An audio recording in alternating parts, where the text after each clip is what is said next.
pages 85 to 89 of the pack for the written briefing from the Veterans Commissioner, pages 90 to 93 of the pack for written brief from the Defence Relationship Management and the Reserve Forces and Cadets Association for Northern Ireland, on pages 94 to 105 of the pack and pages 142 to 146 of the table pack for the work undertaken to date by departments here on the Covenant, and responses are yet to be received from Economy, Finance and Health. So I'm going to invite our witnesses to come forward. I'm going to invite Mr David Johnson, Northern Ireland Veterans Commissioner, Miss Rachel Harger, is that right, Communications and Policy Support at the Northern Ireland Veterans Commissioner's Office, Mr Michael Murdoch, MBE, Chief Executive from the Reserve Forces Cadets Association for Northern Ireland, and Mr Darren Nevin he is the Defence Relationship Manager at the Reserve Forces Cadets Association for Northern Ireland.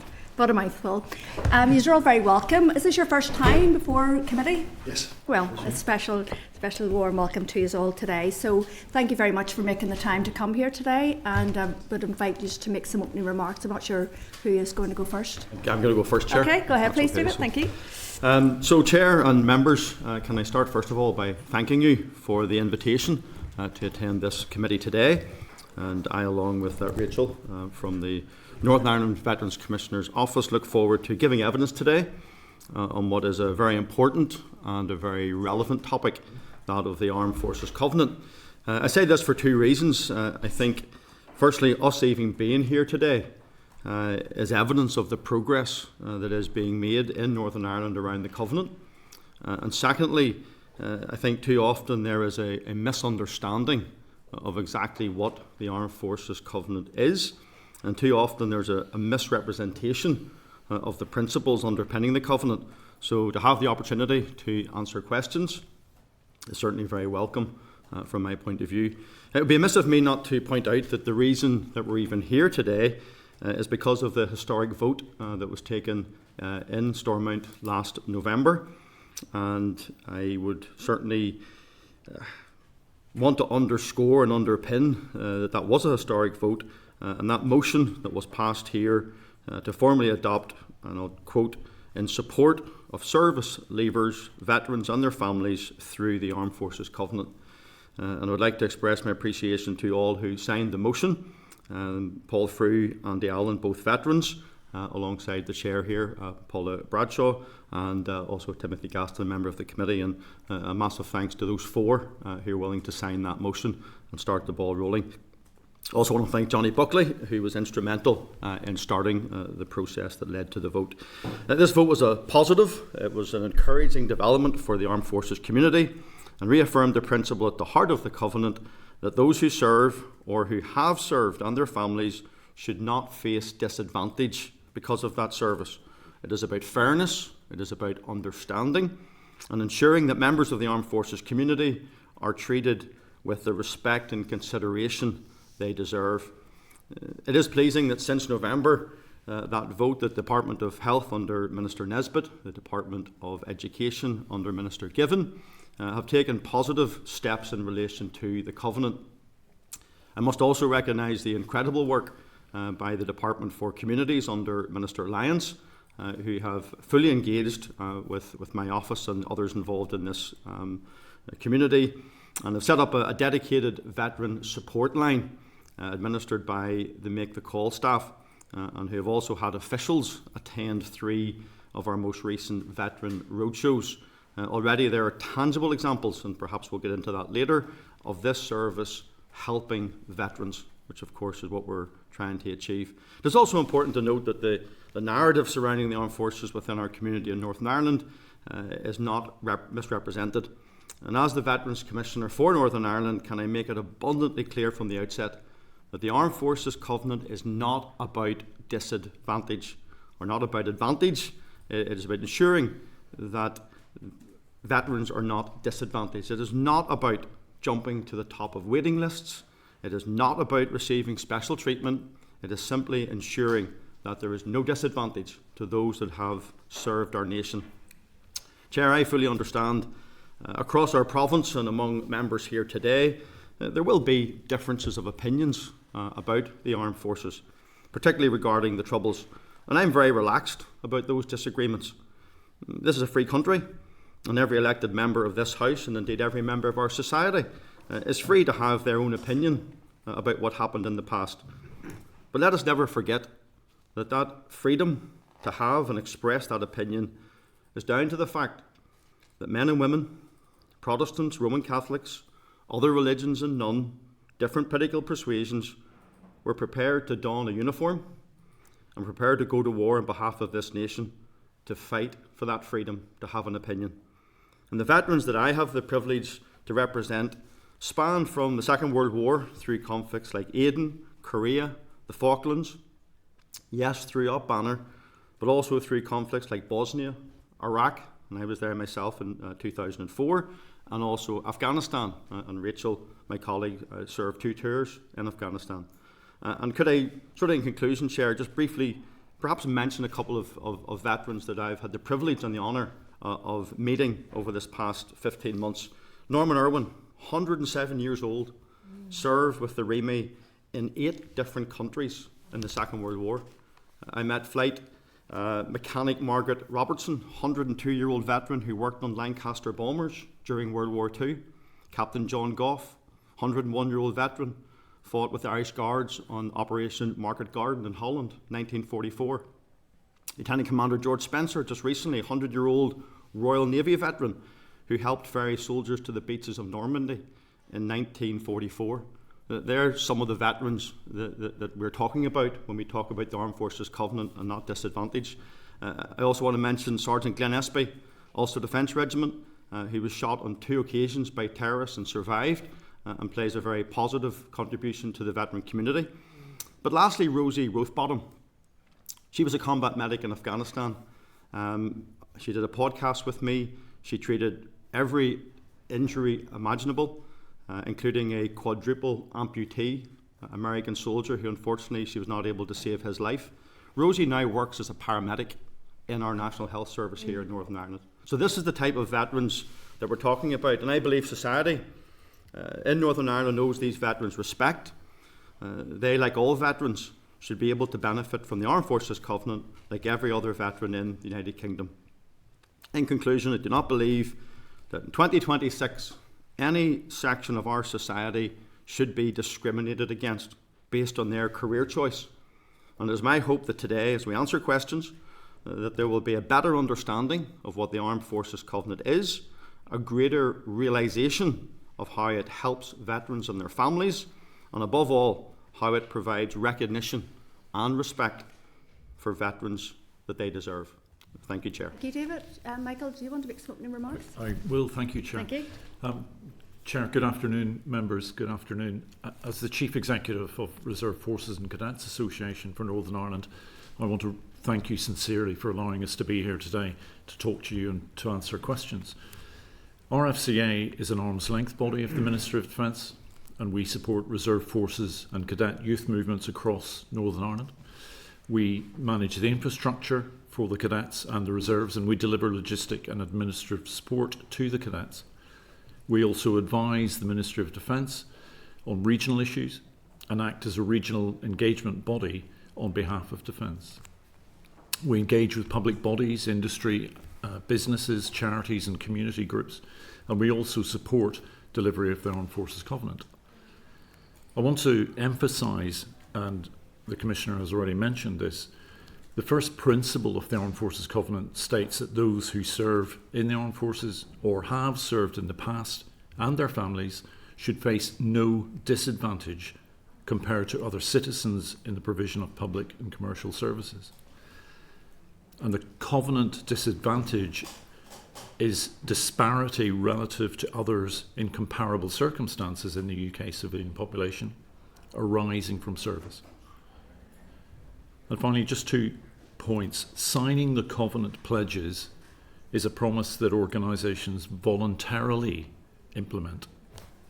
The legal duty, on the other hand, is a legal obligation that affected organisations must abide by.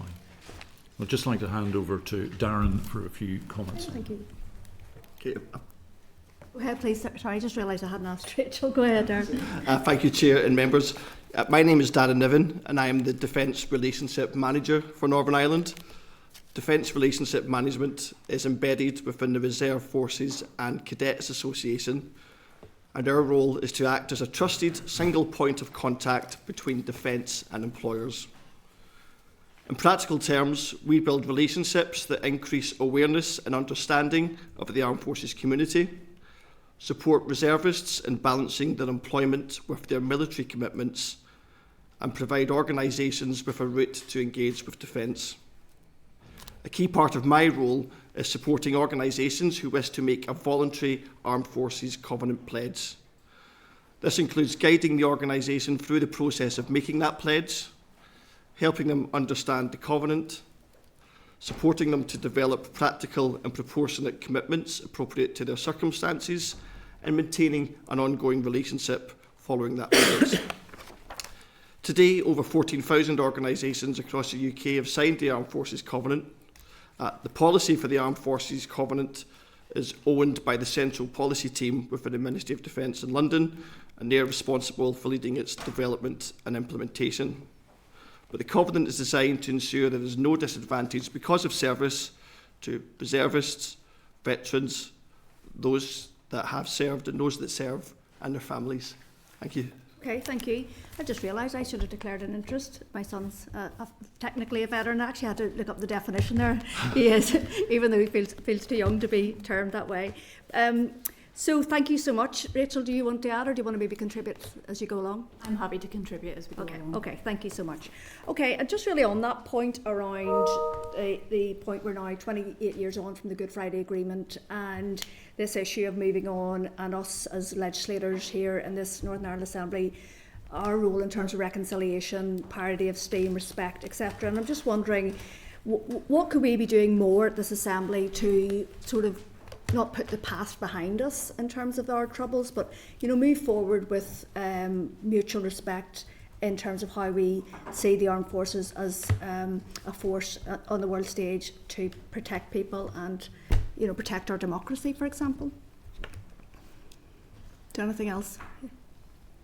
Chair, I think one observation I would make is that the world is a hugely unstable place at the moment. Global security is no longer assured in a way that perhaps we thought it might be after 1989. And I think the recognition that our defence forces are actually here to protect everyone in this nation. In terms of going forward, I think just that simple acknowledgement and awareness of the Armed Forces Covenant would be a step in the right direction.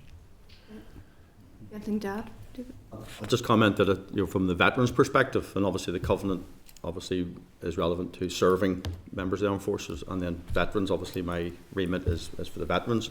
I think just the recognition, that they did what they saw as their jobs. You talked about reconciliation, and it is important that at some point we reach that within Northern Ireland. I think all veterans want is a fair and balanced process where there isn't some sort of hierarchy of those who were involved in the Troubles. Obviously we're here today to talk about the Armed Forces Covenant, but I suppose there's that thread running through of the Troubles, Chair, that you've mentioned, and I think it is frustrating for veterans that all these years on there seems to be an inordinate focus on the part they played in the Troubles, and yet when it comes to the terrorists, all too often it's like, well, that's the past, just move on, don't go there. So veterans certainly feel that isn't balanced, isn't fair, it isn't equal, but hopefully we get to a point that we all treat every group the same. Okay, thank you.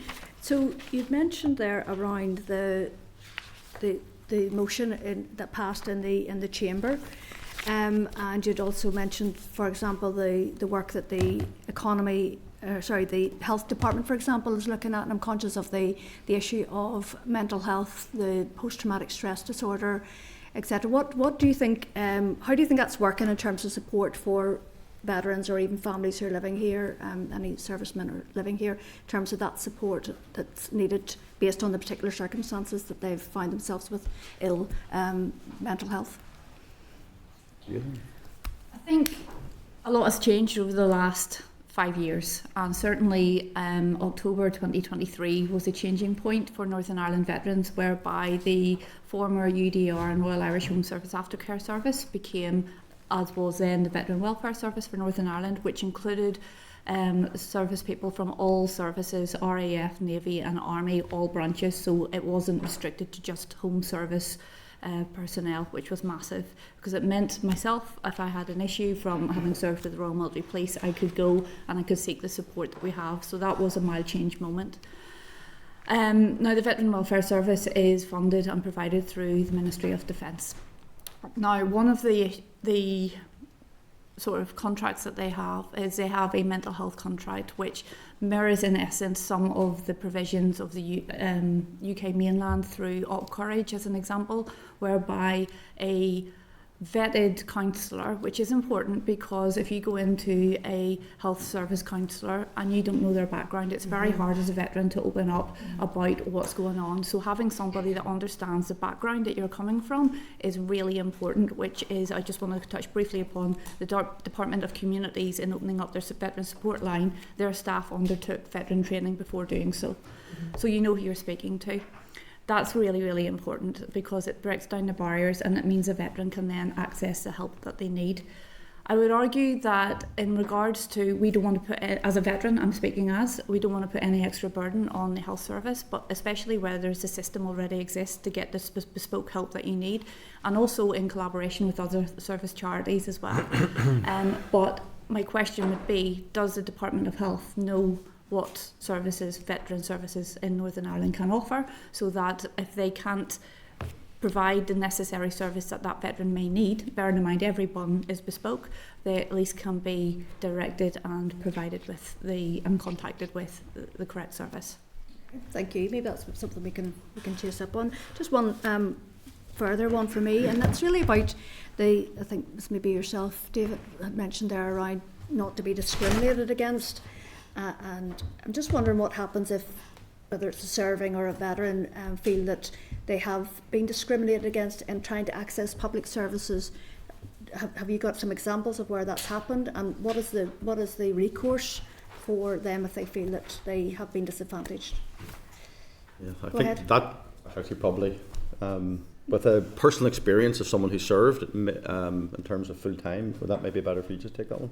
If you don't mind. At the end. Yeah, no, it's fine. It's okay. I suppose from a Northern Ireland context, one of the key issues that we would encounter as an office quite often is when veterans are maybe in a waiting list for a house and they may have been offered somewhere which would have been a out of bounds area during their service, therefore concerns, and that could be one of their three choices. So if they have had to decline it for whatever reason and not want to say why they've declined it, because again they are having to identify their veteran status, I think it's really important to add that a veteran identifying themselves as a veteran is one of the biggest barriers of all generations of veterans living in Northern Ireland because of prejudice, because of negative media coverage, and because of a perception that is resulted from legacy.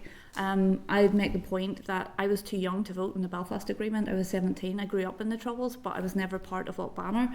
And my concern is, when is the line going to be drawn against the prejudice of the past for the armed forces of the future, considering times, environment, training and capability have all changed? Thank you. I just wondered, just off the back of that then, and you mentioned the positive working relationship you have started to develop with Minister Lyons and his the communities department. Have you raised that issue about the 3 offers for a social house and whether there's anything that can be done?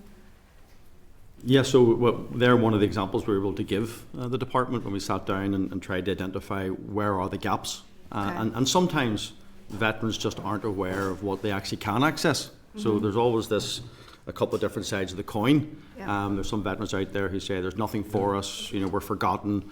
The reality is there is things for them. Sometimes they're just not aware of them, which is very much the importance of our office, I think, in terms of signposting those veterans who have issues.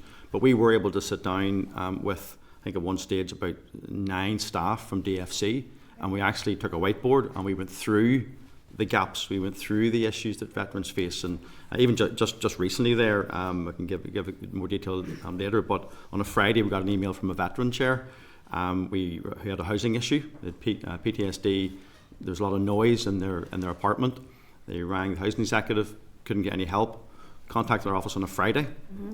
We contacted the strategic lead for the department, who is our link, and by the following Wednesday with an email back from the veteran to say that's now been sorted. So that's a really good tangible example of what we would say the covenant actually working practically for a veteran. Okay, thank you. I'm going to move on. We've got Philip, please. Thank you, Chair and colleagues. Thank you all very much for coming along. And to you, Rachel, and to you, David, can I thank you for your service to our country. Obviously, our party has been hugely supportive, both through the creation of the role of the Commissioner. It was one of our asks under New Decade, New Approach, and in relation to the full implementation of the Armed Forces Covenant here in Northern Ireland. Not only did we support it here at the Assembly, but during the Confidence and Supply Agreement ensured that it applied here. I just wondered if I could pick up firstly with you, David, in relation to, if we can start with the good work that's been done by government departments. So the Department for Communities has now the new dedicated support line, which is of course welcome. The Department for Education and the work that they're doing about trying to embed the Covenant into the education syllabus, and the Minister for Justice and Agriculture have both replied to do that, to state their support for it too. You maybe have noticed, or you may not have seen, that the responses by offices held by Sinn Féin are hugely disappointing. So the Minister for Infrastructure has stated that there's no agreed policy position on the Armed Forces Covenant. So the Minister of Infrastructure doesn't get to decide the position. The law is the law. And I think as a committee we will need to follow that up. There's been no response then from any other Sinn Féin ministry. Both Economy and Finance have ignored requests from this department. Does that surprise or disappoint you? I think it probably doesn't surprise, just given the reality of the knowledge of the past and different people's views of the armed forces. But definitely, remember, it disappoints. Yes. And before I forget, can I thank you for your support of veterans? I know I see at many events they're supporting them. But yeah, it is disappointing, but it's just the reality of where we are. As I said earlier, I don't get too hung up on what other people have their views. They have to defend their positions. As far as I'm concerned, as the Veterans Commissioner, this was passed at Stormont, and it is to ensure that there is no disadvantage to a section of society. And I just struggle to understand how in 2026 that any political party is actively wanting discrimination against a section of our society. No one's saying everyone should rush out and join the British Army. No one's saying they should roll out the red carpet and welcome them into their house. That's fine. People can make their choice on that. But what we shouldn't have is disadvantage, and therefore it is disappointing, because we're veterans, taxpayers, members of society. And I would argue, you might say, well, you would say that, but I argue those that put on a uniform do go on behalf of the whole nation. Yes. Of all those who support them or not, that's fine, but veterans still go out, or armed services go out, and when they're called upon, as we've done in the past, right across the island of Ireland, Irish regiments went to the Somme together, shoulder to shoulder, and that shouldn't be forgotten. And I think we should look at the entirety of the military history of this island, not just a 28 or 38 sort of year block. Yeah. So it's disappointing, but it is what it is. And how many veterans then do you represent or speak for in Northern Ireland? So how many veterans are there in Northern Ireland? Yeah, so we have around about 100,000 veterans. Yeah. It is difficult to know exactly, remember, because we didn't have that question in the last census. Yes. But we know it's around about 100,000. Of that, probably about 50,000 would be Ulster Defence Regiment, yeah. British Army veterans. But we actually only communicate with, at most, about 10,000. Yeah. So 1 in 10. So there's still a body of work to do to make sure that any veteran who has a need and who wants help can access that. But 100,000 people, sure, role to advocate for, support, champion, and to work for, and given that's such a substantial part of the population, and given the self-imposed title of First Minister for All by Michelle O'Neill, I assume the First Minister has written to you, met with you, and offered her support to you? Not as yet. So she's a First Minister for All, in her words, but your evidence to this committee is, despite you taking up this role, how long ago? 15 months. You've had no formal communication or request to meet from the First Minister? Not as yet. Okay. I think, again, that's disappointing but hardly surprising.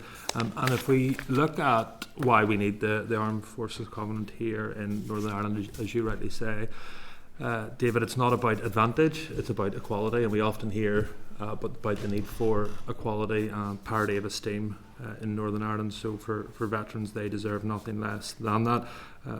Were you aware in September 2025 the council in Londonderry took the decision to withdraw the armies from having a jobs fair and support mechanism in place for members of the public at a council run event as a result of objections by Sinn Féin and the SDLP? I was aware of it from the public. Member, it's really outside my remit as the Veterans Commissioner. I don't know whether my colleague, but my remit's veterans only, and that was a recruitment for the British Army. I don't know if Comment on that, Michael? I would say there was probably a missed opportunity. The Armed Forces are one of the largest suppliers of apprentices to ships in the UK.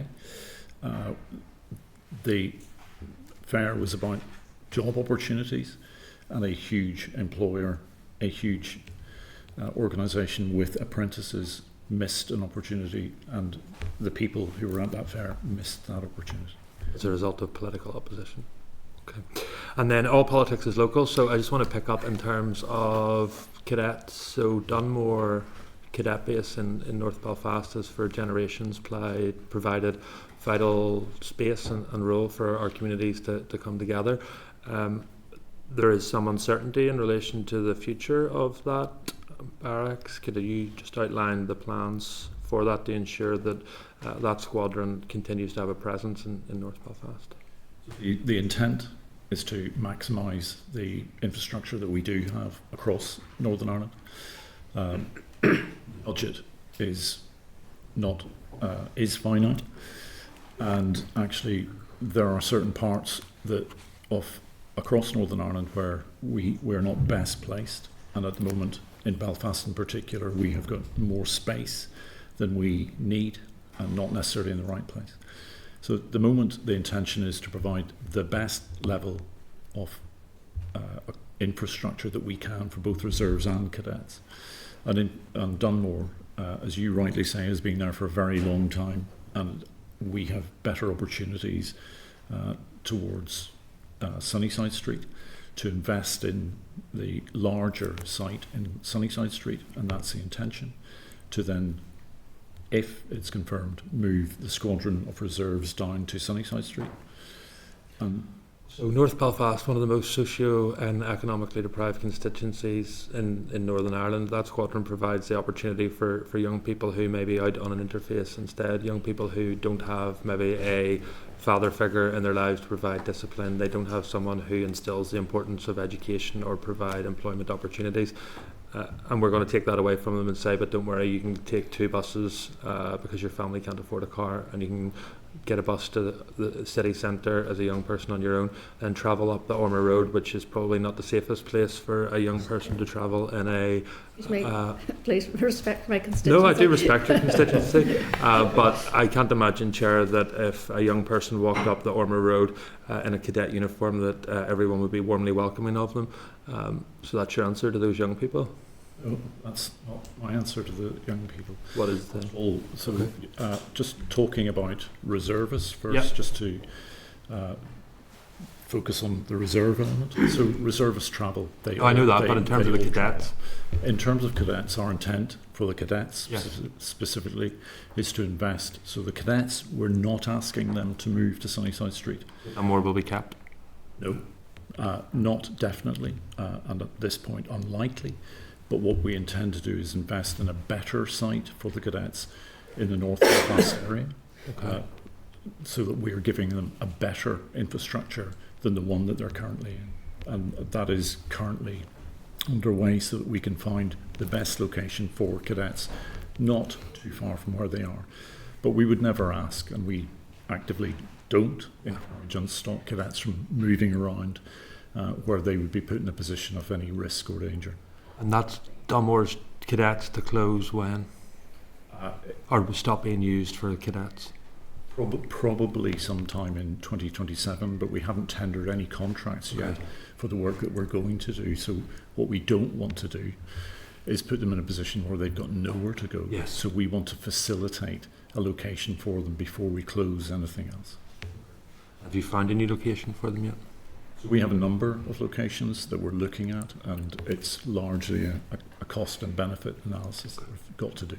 Well, my services are available should they be required. Thank you, Chair. Thank you. Just before we go on, actually, because obviously the Sunnyside Street, that's just behind my office.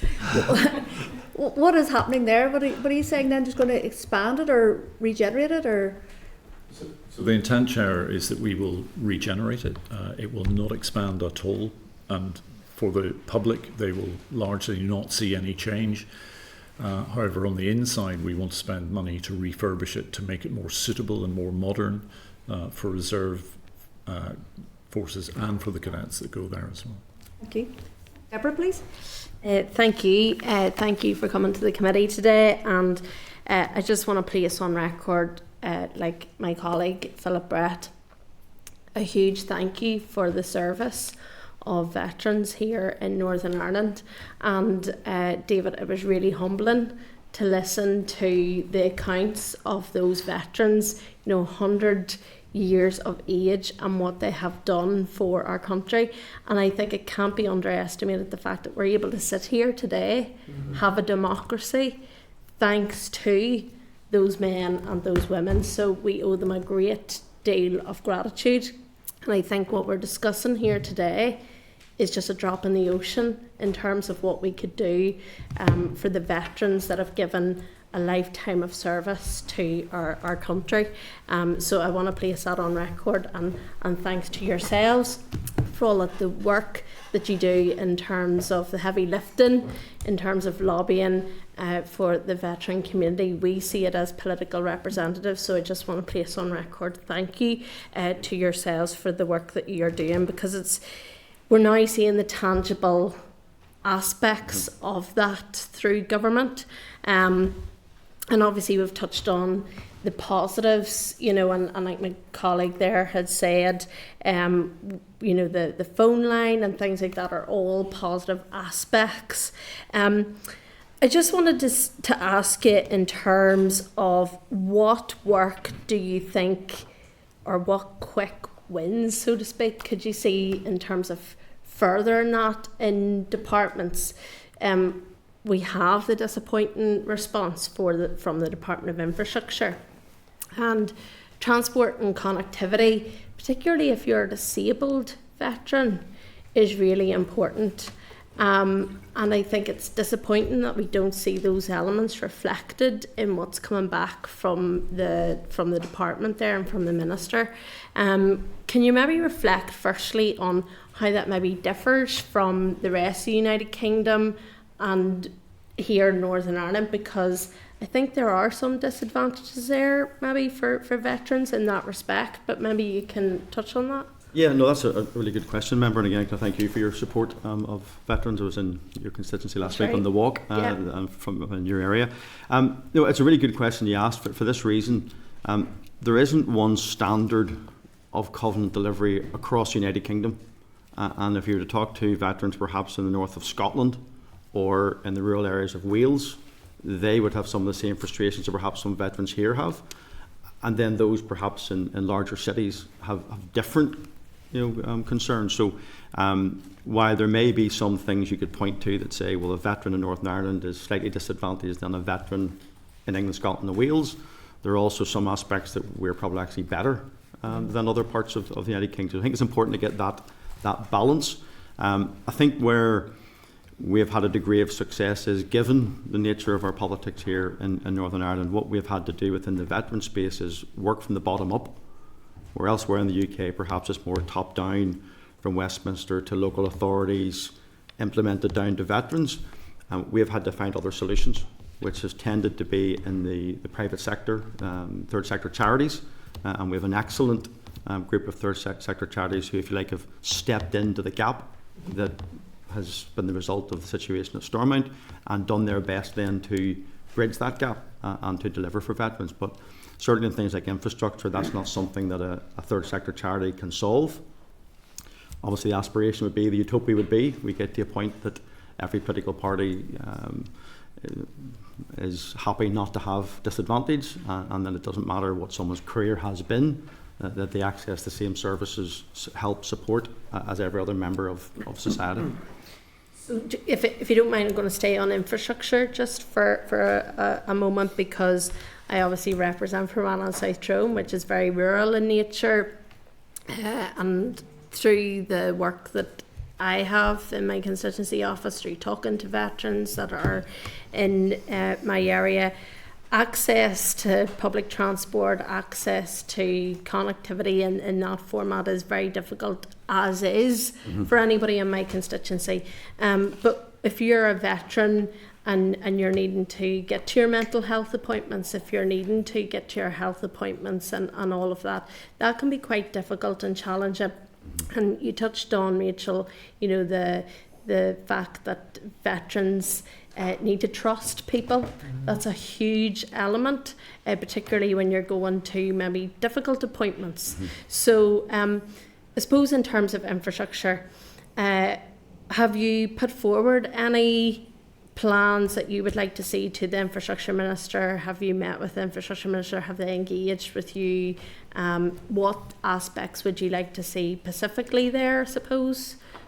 Yes, so we haven't put any plans as such forward. That's a very sort of niche space. In terms of the wider helping veterans access services, there's been a new round of funding under Valor. I know, Rachel, you've been involved in that. If you want to comment on that and how that will help veterans access services. So Valor is a UK-wide programme, and there's been, I believe, 13 Valor centres identified, one of which is in Northern Ireland at my constituency. Brookhouse, yes, in Brookhouse, which I'm glad so with. recognising that in the West it can be difficult for those living in Fermanagh and Tyrone to access services in Belfast. So there are various different programmes, but Valor being the big one, where Brookhouse specifically has been identified as a Valor centre, where veterans can use it to, as a trusted source, like you say, go explain, access treatments and counselling, or if Brookhouse themselves can't help provide, they work in collaboration with other service sectors to make sure that the veteran, with whatever their needs are met. So it may mean connecting them with other services in the area, or maybe further afield, depending on what the individual need is. But certainly it's making sure that all around Northern Ireland that there is a footprint somewhere, that a veteran doesn't have too far to have to get on a bus and travel. And can you? Can I just remember? Very quickly. So just for the record, that was actually £1 million over 3 years for Brookhouse. In fact, a couple in conversation earlier. Darren, do you want to interject there? Yeah, thank you, member. Yes, we've just had a number of Armed Forces Covenant voluntary pledges made in Fermanagh, including Brookhouse and Enniskillen, and also the airport, Enniskillen Airport as well, has recently made some voluntary pledges in the last few weeks as well. Brilliant, I'm really glad to hear that. I know the folks at the airport, so that's good news. Do you have an airport? Yeah, we do. I can't fly to Stormont from it, but if I could, that would be absolutely brilliant. But look, I was really glad to see that Brookhouse did receive that Valor Hub, and it will be good to see the outworkings of that, and it's great to see that Northern Ireland did get one of those Valor Hubs here in Northern Ireland. Rachel, if you don't mind, I'm going to touch on an aspect which I suppose goes largely undocumented, if I can say this, and that's the role of women in the military. And in terms of yourself, women have, just like women in politics, we have very different needs, I suppose. And can you just touch on that, what it is like to be a military woman, a military personnel, and dealing with the family aspect of that as well, and how important the Armed Forces Covenant is, not just for military personnel, but for the overall family network? Yeah, absolutely. So as I mentioned, I'm a veteran. I've done 2 tours of Afghanistan. I'm a working mother of 2 primary school aged children, and I'm the wife of a veteran who left after 2 years ago after 24 years service. So during that time we were both married accompanied, which meant that I followed him for part of his career until I realised that was not for me. And then decided that he would be married unaccompanied, where I set up base at home for stability for my kids, for me to be able to have a job. And he was posted in London at the time and would travel back usually every 2 to 3 weeks. So I'm not going to lie, that time when my children were 4 and 6, and you're effectively a single parent at home, doing your best, because unlike if he being posted in the UK, he could have got in the car and travelled even to Scotland, albeit it would have been a horrible drive every weekend. It's not so easy whenever you've got that piece of water in the middle. But the one thing that I wanted to sort of, because in anticipation of this question, because I get asked it quite a lot, I think any woman that joins the military in a male-dominated environment, and I'll put this in other male-dominated environments such as construction and even finance as well, you generally have to have a thicker skin, because you are going to have banter. It's a different, and I think while there's definitely lines and boundaries, you ultimately you try to be accepted. I think it would be the best way I would try and describe it.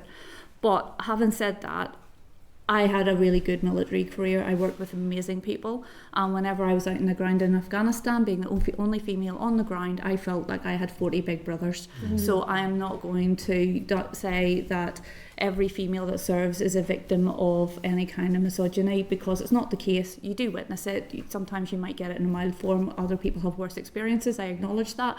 But for the most part, I think there's more women have a really good career than have a really bad one. That said, there are compromises. I left the services in my mid-30s because having a successful military career, a happy marriage and a family that actually knows you is like a trilogy, which pretty much is near impossible. I think there's 1 or 2 people I know that have managed it. So you have generally a large proportion of females leave military service in their 30s to pursue a family, because it can be difficult, not impossible, but can be difficult, and I was one of those. But I had resilience from my military service, and I find that females particularly, compared to gentlemen, and I mean this really respectfully, especially in the veteran sphere, have a tendency to just get on with things, because whenever you have 2 young children, you're running a house, and if you have a part-time or full-time job like myself, then you don't have time to think. You have to think about that dreaded question everybody gets every single day: what's for dinner? I hate that question. So anyway, I think from my point of view, there's a lot of resilience and having to get on with that. However, some of the issues are there can be a massive loss of self-identity. You can feel that you're not recognised due to your service because you are female. They're very much stereotyped to male. So on a Remembrance Day, you can be asked, "Oh, whose medals are those?" And actually, they're mine. And sometimes you can feel a sense of ostracisation, because I mentioned I was on the ground with 40 big brothers. I was what you call an attachment. I was military police service. I was there as a female searcher. I was attached to the guys who were mainly Royal Marines at the time. But whenever you leave service and they're still there speaking to each other about what they may have seen and what experiences they've gone through, sometimes you can just feel like you're on the outside looking in. So there are those issues from a female veteran perspective. But to be honest, I think for the most part, women are generally better asking for help when they need it. But again, it's knowing still, being a veteran and being a female, that if I wanted to talk about combat experience specifically, that there is an avenue to be able to pursue that. Thank you. Timothy, please. Thanks very much, Chair. It's good to have you at committee here this afternoon. And like the rest of the members, I certainly want to place on record my thanks, not only for coming today, but the sterling work that you do in our communities and giving the veterans community a voice. I want to single out particularly the podcast series that you do. That is a tool that you're using very effectively, and the reason I say that is I was born in 1988. A lot of the stories that are being covered from Up Banner was before I was born. But putting those lived experiences on record is very, very important to ensure that there is no rewriting of history allowed. So that is a good way of capturing an accurate, a first-hand account of what the military who served either through the police or the army, what they faced here in Northern Ireland. And I want to really single that out, that is a great educational tool to ensure that my kids can go back and listen to that in years to come and can learn the history of Northern Ireland. I also want to congratulate you on the road shows that you've done. I was along at the Ballymena one, and that's where Minister Lyons came along to make his announcement regarding the link officer. Great to have so many veterans in the room, great to showcase the support that is out there for them, and it was really well attended. So David, yourself and your office staff have been incredible in the work that you have done, and I want to place that on the public record. If I could take you now to the resignation of Al Kearns and what that means. So we had somebody who was the Veterans Minister, the Armed Forces Minister, has resigned from the Labour government. And it's been very telling what he had to say, both in GB News and in the House. He said that he considered resigning on multiple occasions over the government's approach to legacy issues and the treatment of veterans. That is remarkable that a former government minister has come out and said that. So can you give us some insight into the significance that has throughout the UK, and as well as that, it has laid bare that what veterans have said all along about the legacy proposals. It wasn't just the veterans saying that. The very minister, the Armed Forces Minister, was thinking what the veterans community here in Northern Ireland has been saying. You can answer that how you see fit. Yeah, I'll sort of briefly allude to it, conscious that sort of Armed Forces Covenant Day, and I'm very happy, Chair, to come back and do a legacy discussion, no problem at all. But I think there's a relevance to Al Kearns been raised in terms of I had a very good working relationship with Al Kearns. I count him as someone who's incredibly professional. He was originally the Minister of Veterans and People, so he was sort of my direct boss for the first sort of 7-8 months, if you want to say that, before moving into the Armed Forces Minister. I should put on record that Al was very influential in starting the conversations with Stormont around creating the environment for the vote that then came in November. And I know Al had a number of conversations with some of the department ministers and discussed the covenant with them, explaining to them, etc. So I was disappointed when he decided to leave. He served in that banner. He's the most decorated military person since the Second World War in the British military. And he also understands the complexities of here in Northern Ireland. His reasons for resigning obviously were put on the record in terms of the Defence Investment Plan and also his views of the Troubles Bill. I think it's telling, and I'll sort of leave it with one sentence. I think it's telling when someone with his experience, who was heavily involved on the inside of trying to argue for veterans, again in the context of the Armed Forces Covenant and everything about Northern Ireland, that he felt he got to a point that he could no longer make any change, and that the bill that he was looking at from the inside he felt was not fit for purpose for veterans. And I think he made a very courageous and a very honourable decision to resign and highlight what he saw as the flaws and the not fit for purpose aspect of that. But I'll leave it there. Okay, sorry, the distraction is Anya has to leave at 5 and we will not be quorate by that stage, and we have another item, so we're just trying to decide whether we're going to take it. I have a flight at 6:15, so... Oh, for goodness sake, sorry, apologies to interrupt. Go ahead. I'll have you away for 6 o'clock, don't worry. Give you plenty of time to get down the road. I suppose what I shift my attention in for the reason that you are here today, and it's based on the Armed Forces Covenant. You described the motion that was passed in Stormont as historic.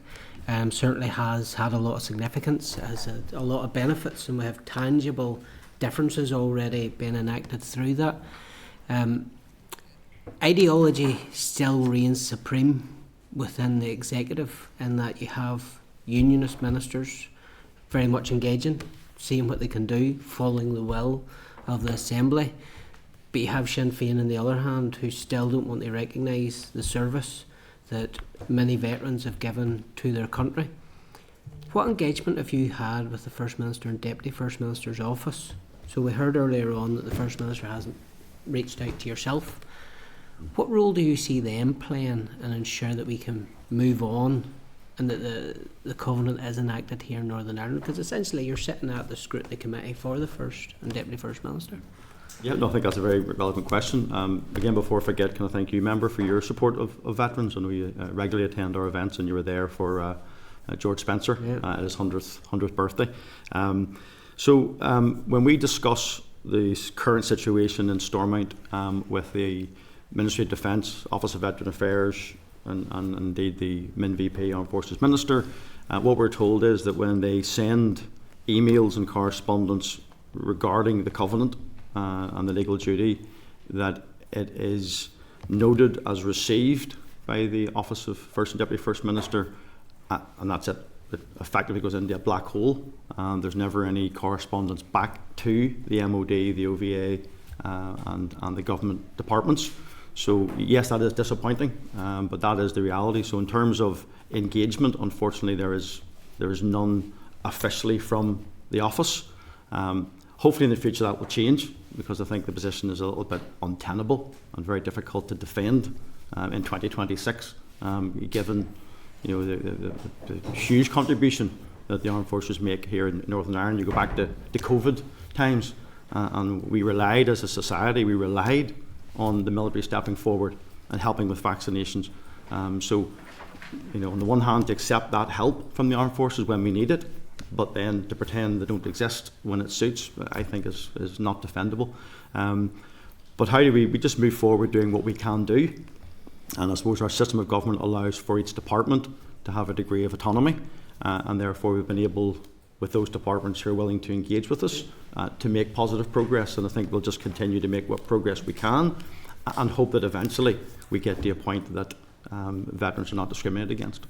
It's certainly disappointing that any correspondence that comes from the various bodies, the ones that goes into the TU office, is acknowledgement, and essentially then it's disregarded because there's never a response comes to that. And when you see the reaction, how dare the MOD go to a job fair in Londonderry, it shows you that the ideology that still remains within republicanism and indeed nationalism, because the SDLP were as much to blame in that regard. It certainly concerns me, and that's why, going back to the podcast, that is so important, that lived experiences, so important for Rachel to come today to put on record what she has seen, what she has faced, her lived experiences, to give that and have that on the public record. I want to touch briefly on veterans champions within the councils. So if you're experiencing that form of the obstacles essentially when it comes to dealing with Sinn Féin ministers in Stormont, when it comes to Sinn Féin dominated councils, what sort of relationship is there with the Veterans Commissioner? Do you find it in unionist councils or those where Alliance would hold the balance of power, it's favourable, but then when you go west of the Ban, do you feel it is still a cold house for veterans issues? You just look after the veterans champions. I'll let maybe Mike answer that one first. Maybe I should also point out, because maybe some aren't aware, Mike obviously served as well, was finished up as a brigadier. My brother actually served in his company in Iraq in 2003, so I know you've got some personal experience as well from your own service. Timothy, the veterans champions were much more closely related to Reserve Forces and Cadets Association until recently, and we managed their finances for them. There are obviously areas, local authorities, where the veterans champions are finding it very easy to deliver a service to help the veterans in their communities. And actually across Northern Ireland there are different areas where veterans are more willing to say or to declare that they're veterans. Further west it is harder for veterans to declare that they were that they did serve and that they are veterans. But actually the one thing that is fairly consistent is that the veterans champions across all 11 local authorities actually are very dedicated, very professional in the way they deliver for veterans. And I would absolutely draw your attention, Deborah, to your own veterans champion, who is absolutely outstanding, as they all are, but with perhaps more challenges in different areas. So whilst I think it's harder for them to be more vocal in support of veterans. Actually, the service they deliver for the veterans, perhaps more discreetly, is absolutely first class. I think that underscores the need for the Covenant, underscores the need that the motion came forward, and I was glad to see it being passed here. And essentially boiling it down to that those who did serve or serving or did serve in the years gone past, regardless of where that was over the globe, when they would come back to Northern Ireland, just because they served, they shouldn't be discriminated against. And that to me is the nuts and bolts of why the Covenant exists. And it is disappointing to hear that within our own devolved institutions, certain ministers aren't engaging, indeed First Minister being the prime culprit in that, but as well that some veterans champions are finding it more difficult than others. It just shows you, I suppose, where we're at currently in Northern Ireland. But on a positive, to finish off, thank you for the work you do. Both myself and my party very much appreciate it, and so does the veterans community. Thank you very much. Okay, well, thank you so much. Obviously, we as a committee, we've got about 10 months left of this mandate, but if there's anything we can do to support your work, please get back in touch with us. But thank you for now. Thank you. Chair, if you don't mind me, I want to place on record thanks for your very kind comments in regards to the veterans champion down in Fermanagh and Omagh. Obviously, I know Errol and he will be chuffed to hear the very kind comments, so thank you very much for those. Thank you. Thank you. Okay, thanks so much, everybody. Thank you. Okay, members, we've got one more item. I'm just checking everybody's time availability. No, it's fine. I just want to follow up to that. Yes. Okay, so we'll let the guests leave and then we'll discuss the follow-up actions. Okay, thanks again, guys. I was watching Infrastructure Committee today, and there's real talkers on that committee. There's no real talkers on that committee since you left. Chair, so I just think we attract them on this committee. No criticism, but it was like 11:10 and we're finished. I thought, oh my lord, how luxurious would that be? I probably talked the most on it. Anyway, so go ahead please, Philip. Did you have some follow-up actions? Yeah, just firstly, I'm just a bit concerned, Chair, that perhaps stuff that's been sent from UKG to TEO is opportunities or funding opportunities for veterans or support opportunities. And then if it's going into TEO and there's not an agreed response or an acknowledgement, then that's being lost into the ether when other departments may be able to deliver that. So I would like to propose that we would request all correspondence that have been sent from UK government to the Executive Office in relation to support, just so that we ensure that there is no missed opportunities for veterans here.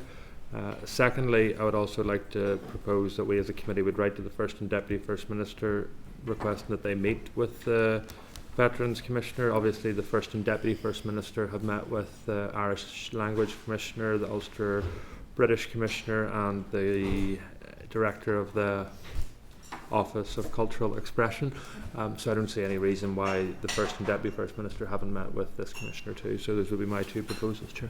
Okay, thank you. The other thing that occurred to me when they were speaking there was about what I read out there at the start around the head of the civil service and the equality impact assessment and cross-departmental cooperation. Just wondering, when we're arranging that meeting for September, could we actually ask that they include in the briefing the delivery of the Armed Forces Covenant and the duties under it? Yeah. Okay, any other actions from that meeting? No. One from myself, Chair. Sorry, go ahead, Anya. Just in relation to the advice service that was referenced there, could we write to DFC just to get a breakdown, I suppose, of what services or the nature of services that people have been signposted to, volume of calls taken in, and I suppose I'm trying to think of other because I know with some of the victims and survivors groups, I know it's slightly different, but a lot of the groups will offer signposted services, and we do normally get some data feedback from them, if we could. Okay, no, thank you. I think there's a bit of a briefing from the Department for Communities, but it's quite high level, doesn't give that information. But I suppose what struck me as well, and conscious of time, but is this issue that people are presenting